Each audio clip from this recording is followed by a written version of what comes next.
দীর্ঘ ১৭ বছর পর দেশে ফেরা তারেক রহমানকে নিয়ে সংসদে দেওয়া একটি বক্তব্যের কথা আবারও স্মরণ করলেন বাংলাদেশ জাতীয় পার্টির চেয়ারম্যান ব্যারিস্টার আন্দালিব রহমান পার্থ।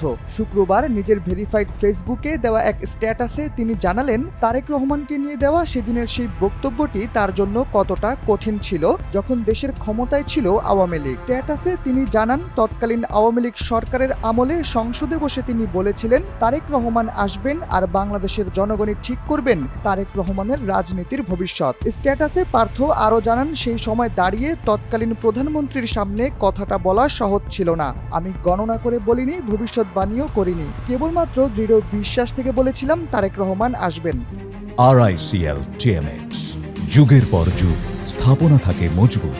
পার্থ জানান, তারেক রহমানের মতো একজন নেতার রাজনৈতিক ভবিষ্যৎ কোনো বিচারকের কলমের খোঁচায় নির্ধারিত হয় না, বরং তা নির্ধারিত হয় আল্লাহর ইচ্ছায় ও জনগণের মাধ্যমে যথাসময়ে। এখন সেই সময় এসেছে। পোস্টের শেষাংশে তিনি বিএনপির ভারপ্রাপ্ত চেয়ারম্যান তারেক রহমানকে অভিনন্দন জানান। পাশাপাশি বিএনপির লক্ষ লক্ষ নেতাকর্মী ও বাংলাদেশের জনগণকেও অভিনন্দন জানান তিনি।